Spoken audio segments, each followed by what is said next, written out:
زیادہ اس ایشو پہ فلیکسیبلٹی دکھانے کے لیے آمادہ کیا جا سکے، کیونکہ ایسی ڈیمانڈز کرنا جو بالکل غیر قانونی اور نیوکلیئر نان پرولیفریشن ٹریٹی کے پروویژنز کے خلاف ہیں، تو وہ تو اس کے اوپر لڑائی چھوڑ دینا اور دوسرے ملکوں پہ حملے کر دینا، یہ تو بالکل غیر مناسب ہے، اور اس سے نہ صرف خطے کو نقصان پہنچے گا، بلکہ اس سے سارے ایک لیول پہ بھی جو امریکہ کی ایک ساکھ پہلے تھی وہ اور مجروح ہوگی، اور ٹرمپ صاحب نے ویسے بھی یہ حملہ کر کے اپنی جو یو ایس کی پوزیشن ہے انٹرنیشنل اس کو بڑا نقصان پہنچایا ہے۔ دیکھیں نا، یہ بھی کوئی معمولی بات تو نہیں ہے کہ اس حملے میں ان کے سارے جو نیٹو الائیز ہیں ان میں سے کسی نے ان کا ساتھ نہیں دیا۔ انٹرنیشنل کمیونٹی نے کہا ہے کہ یہ حملہ لیگل ہے اور یو این چارٹر کی پروویژنز کے خلاف ہے،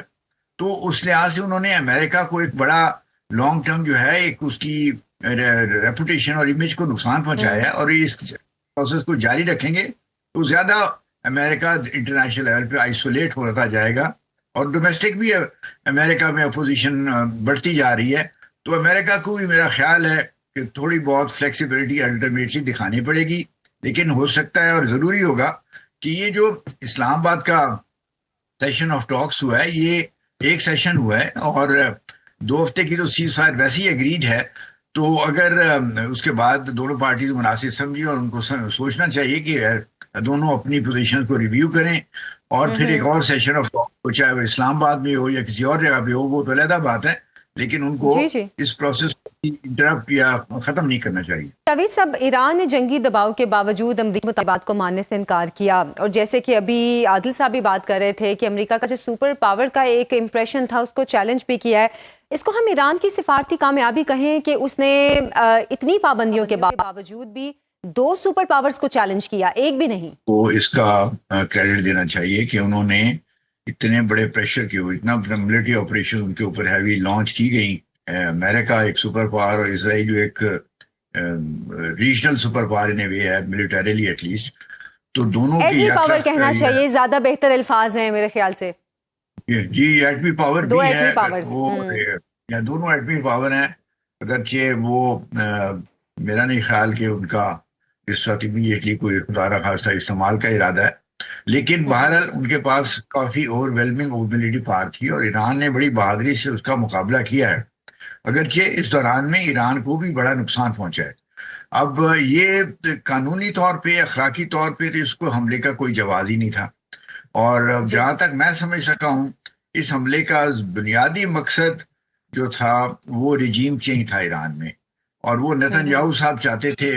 اور وہ وہ ٹرمپ صاحب کو اور ان کے ساتھیوں کو اس چیز پہ پرسویٹ کرنے میں کامیاب ہو گئے کہ اگر اس وقت یعنی ایران پہ ایک پرزور حملہ کیا جائے تو اور وہاں کی ٹاپ لیڈرشپ کو ڈی کیپیٹیٹ یا شہید کر دیا جائے یا ختم کر دیا جائے، تو ایران کے عوام جو ہیں اس حکومت کے خلاف کھڑے ہو جائیں گے، اور وہاں پہ ایک رجیم چینج آ جائے گی جو ایران اور امریکہ اور اسرائیل کا اصل مقصد تھا۔ لیکن اس کے ساتھ ساتھ دوسرا جو ذیلی مقصد اور ایکولی امپورٹنٹ مقصد تھا کہ ایران کو کسی حالت میں نیوکلیئر ویپن ڈیولپ کرنے کی اس کے پاس کیپیبلٹی نہیں ہونی چاہیے، اور نہ وہ ڈیولپ کریں نہ وہ اس کیپیبلٹی کو ان کے پاس ہو۔ تو یہ حملہ جو لانچ کیا گیا ہے اس کے بنیادی یہ 2 مقاصد تھے۔ اب وہ رجیم چینج والا تو مقصد حاصل نہیں ہوا، ہم نے دیکھا کہ الٹا جو ایرانی قوم ہے وہ اپنی حکومت کے پیچھے ایک متحد ہو گئی، ان کا شاید یہ ایک ویو ڈیولپ ہوا کہ باہر کے جو اندرونی انفلوئنسز تو ہم آپس میں بعد میں ریزالو کریں گے، ہر ملک میں ہوتے ہیں، لیکن یہ ہے کہ بیرونی جو خطرہ ہے، بیرونی جو حملہ ہے، پہلے ہم اتحاد اور متحد ہو کر اتفاق کے ساتھ ہم اس کو فیس کریں۔ تو وہ ہم نے دیکھا کہ تھرو آؤٹ ایران اس قسم کا جذبہ نے ان کو موٹیویٹ کیا ہے، اور اس لیے رجیم کے تو مجھے نہیں لگتا کہ اس کا امیڈیٹ کوئی خطرہ ہے یا کوئی ہونے والا ہو، تو امریکہ اس مقصد کو تو حاصل کر نہیں سکا۔ اب ان کا دوسرا سب سے بڑا مقصد ہے کہ ایران کو کسی صورت وہ کوئی ایسی کیپیبلٹی ڈیولپ کرنے کی اجازت نہیں دیں گے، میرا خیال ہے، جس سے وہ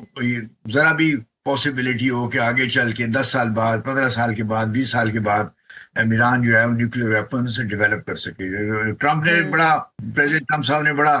کھل کے کہا ہے کہ ہم کسی صورت میں ایران کو نیوکلیر ویپنز ایکوائر نہیں کرنے دیں گے، اور یہ ان کی میرا خیال میں جی ریڈ بالکل. لائن ہے. اب کیسے اس کا طریقہ کار ایک وائر میڈیا یا کوئی ایسا سولوشن نکالنا پڑے گا جس میں ایک طرف تو یہ ہو جائے کہ ایران نیوکلیر ویپنز ڈیولپ نہ کرے، اور اس لیے پولیٹیکل ان کا پہلے ہی ڈیسیژن ہے.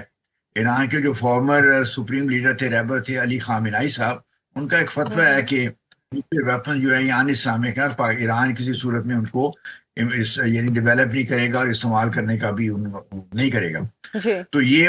جی اس ایشو پہ تو کوئی امریکہ اور ایران کے درمیان ایٹ دا ہائیسٹ لیول کوئی ڈفرینس اوپینین نہیں ہے. اب باقی رہ جاتا ہے کہ ایران کے پاس کیپیبلٹی ہوگی کہ نہیں، جس سے وہ کسی وقت آج سے 20 سال بعد یا پھر 10 سال بعد اگر اپنا مائنڈ چینج کر لے، پولیٹیکل جو ہے پولیٹیکلی ایک ڈفرینٹ ڈیسیژن آ جائے، تو وہ کر سکیں یا نہ کر سکیں. تو کیپیبلٹی اب مقصد ایران امریکہ کا یہ ہے کہ ایران کسی صورت اس کے پاس کیپیبلٹی نہ ہو جس سے وہ نیوکلیر ویپنز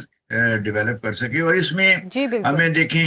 یہاں سے ہپوکریسی بھی نظر آتی ہے کہ ایک طرف سے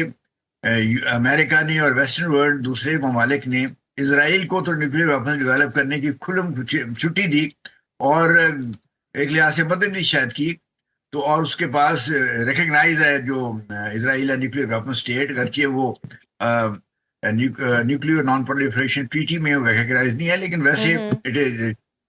ان کے پاس ایک کیپیبلٹی ہے، دنیا کی ساری عوام جانتی ہیں کہ وہ ان کے پاس نیوکلیر ویپنز ہیں. تو اس کے اوپر تو ان کو کوئی اعتراض نہیں ہے.